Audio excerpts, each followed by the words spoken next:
بچه سلام، حالتون چطوره؟ امروز برای عاشقان انیمه یکی از خفن‌ترین بازی‌هایی که اصلا تو حوزه انیمه ساخته شده رو براتون آوردم. از یکی از خفن‌ترین انیمه هایی که تا الان اومده به اسم سولو لولینگ. نمیدونم حالا انیمش رو دیدین یا نه، ولی انیمش میگن که مثل اتک آن تایتان قراره یکی از خفن ترین انیمه های تاریخ بشه و بازی هم که ساختن تقریبا سعی کردن که استوری مودش رو، همون روند داستانیشو دقیقاً کپی همون مانهواش بسازن و این خیلی جذاب کرده بازیشو. بریم با هم دیگه معرفی و شرایط بازی اینا رو بسنجیم، ببینیم که گیم پلی بازی چجوریه، المان های بازی چیه و یه معرفی کلی داشته باشیم و بگیم که چطوری میتونیم تو این بازی زودتر قوی بشین. پس با من همراه باشین. خب بچه قسمت های مختلف بازی رو نگاه میکنیم که یه تیکه خیلی کوچولو، اوپن ورد هم نمیشه گفت، حالا اوپن ورد اونقدر، همین یه تیکه کوچولو داره که دستبندی که اون بالای صفحه میبینید رو اومدن هر کدوم واسش یه دونه کاراکتر تعریف کردن. مثلا حالا گیت ها، اونایی که میرید و پاکسازی میکنید، این شخص مثلا برید پیشش میتونید اون کریستالای آبیشو ماین کنید یا همون استخراج کنید. بالا سمت راست بذارم با موس بیارم، بالا سمت راست اینجا منو رو میبینید. حالا این دوتا جا، این یه تیکر رو من تارش میکنم چون خطر اسپویل داره.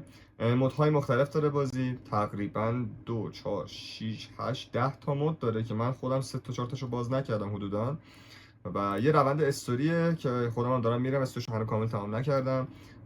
و میبینید که کلا 18 تا چپتره که هر کدوم از این چپترها تقسیم بندی میشه به مثلا یه سری خط، یه سری مرحله ها روند استوریتون رو صرفا بهتون میگه، یه سری مرحله ها هم میاد و شما بازی میکنید، یا همون مثلا همون دروازه هایی هست که شما میدید که موجودات جهان موازی رو شکست بدین و حالا استخراج اون چیزایی هم که نیاز داره رو انجام بدین. یه قسمت هست قسمت خود سونجینگوه.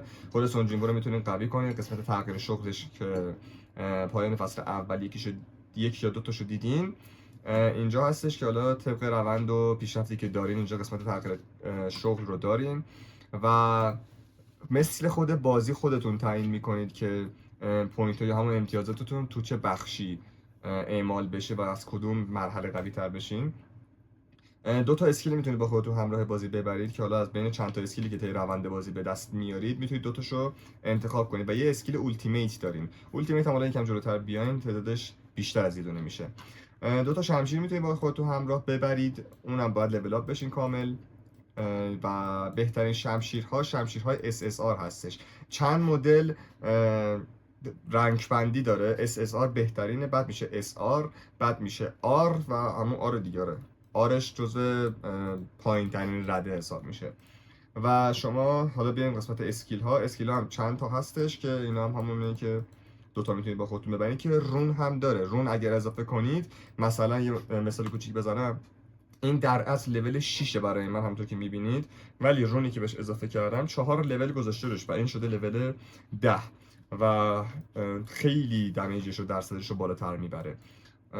و آرتیفکت دارین. آرتیفکت یعنی همون مثلا توی انیمش دیدین یه دستکش داشتش که جلوی ضربه ایگریس رو یه سکانس گرفت، هموناشو توی 8 تا قسمت اومده گذاشته. کلاه دارین، زره دارین، دستکش هست، بوت هم یا کفش هست، گردنبند، تاج اگه اشتباه نکنم بریسلت تاج دارین، حلقه دارین و گوشواره که اینا رو میتونین آپگرید کنین. اینهانس رو بیاین تو قسمت اینهانس میتونین آپگریداشون رو انجام بدین که آپگرید های آرتیفکت ها خیلی مهمه، خیلی به قدرتتون اضافه میکنه، اینو حتما یادتون باشه. 2 تا تو قسمت اوتو اکویپش هست که حالا واسه سونجینگو نه ولی واسه هانترهای دیگه‌تون بذار بیارم واسهتون. تو قسمت آرتیفکت اوتو اکویپ داره که یا بر اساس امتیاز خود آرتیفکتتون ست میکنه رو چمپیونتون، یا بر اساس پیشنهادی خود بازیه. مثلا یکی از چون هانترها هم دسته بندی دارن، هانتر مثلا تانک داریم، هانتر اتکر داریم، هانتر میج یا همون لول زن داریم که آرتیفکت هایی که انتخاب میکنید باید متناسب با همون هیرو یا چمپیونی که دارین باشه تا بیشتر قدرت بیشتری به دست بیاره. یه سری قسمت های دیگه هم هست. چالنجر خیلی مهمه بچه، سعی کنید چالنجر رو انجام بدین چون اینا رو که انجام بدین یهو میفته توی روندی و یه عالمه جایزه میتونید پارو کنید با هم دیگه و پله پله است. تا زمانی که این مرحله رو انجام ندی وارد مرحله بعد نمیتونی بشه. این خیلی مهمه. و قسمت دیگه‌ش هم اونقدر مهم نیست، خودتون بیاین بالا میبینین. قسمت خیلی مهمش رو بخوام توضیح بدم بهتون. مودهای گیمش رو بررسی میکنین. هانتر آرشیوش داستان‌های هانتر هاست، در کنار مثلا روند اصلی داستان خود هانترها هم اینجا میتونید بیاید ببینید که چجوریه و حالا طی هفته ها داره بهش اضافه تر میشه. مود بعدی انکور میشن باس های قوی بازی هست که طی روند بازی که شکست میدین میاد اینجا و تو 10 تا تایر مختلف میتونید باشون فایت کنید. فایتش هم چیزی که بهتون میده آرتیفکت های خوبه که میتونید رو هانتراتون یا همون سونجینبو لحاظش کنید. قسمت بعدی گیم مودتون اینستنت دانجنه یا همون یه قسمت دیگه از بازی هست که این هم آرتیفکت های خیلی خوب بهتون میده، ولی خب سخت تر از این کور دانجن هستش. این هم دروازه هاست، همون دروازه هایی که تو خود روند انیمه دیدیم که یه سری دانجن بریک داریم، مثلا همون دروازه هایی که یهو شکافته میشدن و از اون دنیا میتونستن وارد این دنیا بشن. یه سری لژندری هستش، اسپشیال گیته که ریوارد همون جایزه‌ای که بهتون میده جایزه های بهتریه و آره بقیه‌اش هم که زیاد چیز خاصی نداره. روند استوری هم بچه‌ها دیگه از یه جایی به بعد میاد قسمت نورمال و قسمت هارد، دو بخش میشه و خب اوایل بازی بعدیش اینه که یه کوچولو بازی زیاد اونقدر جذاب نیست، ولی جلوتر که میاد یه کوچولو به جذابیت بازی اضافه میشه. حالا مثلا ما قسمت هاردش رو یه کوچولو بخوایم بریم با هم دیگه گیم پلیش هم نگاه کنیم، یه تست انجام بدیم. این بالا قدرت تیمتونه، این پایین قدرتیه که اون مرحله ازتون میخواد. المنت های مختلف داره بازی، مثل المنت آتش، مثل المنت نور، باد، آب، تاریکی و آره فعلا همینا رو من به دست آوردم.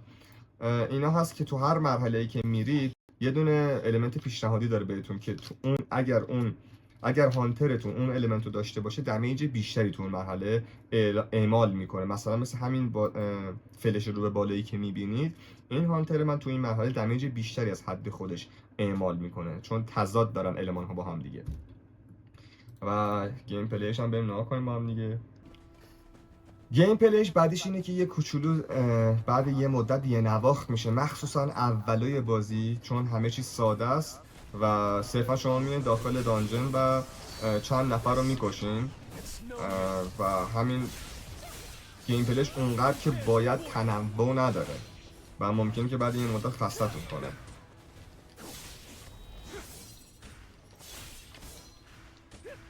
ولی خب یکم بیاد جلوتر چون سخت تر میشه بازی، جذابیتش دوباره برمیگرده.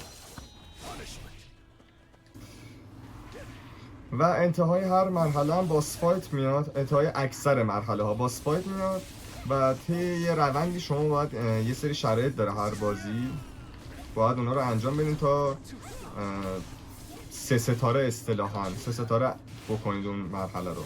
3 ستاره که بکنید جوایز بیشتری بهتون میده.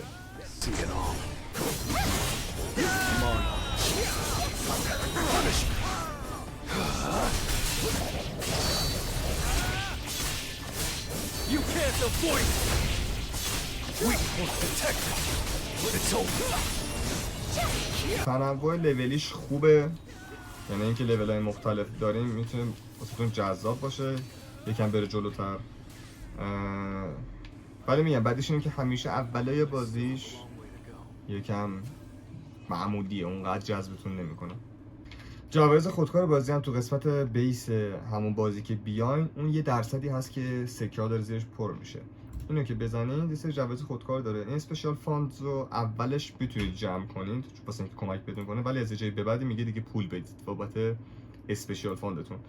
بیا اینجا کلیم رو که بزنید، کلیم ریوارد کنید و جمع میشه و یه درصدی هم روی تجربتون میاد، هم یکم پول بهتون میده، هم یه سری المان بهتون میده بابت آپگرید آرتیفکتتون یا همون اسلحه هایی که به دست میارید. جدا از زره و کلاه ها اینا یه سری اسلحه هم دارید که المان های مختلف واسه آپگرید اینا هست که به همشون میتونید دسترسی داشته باشید.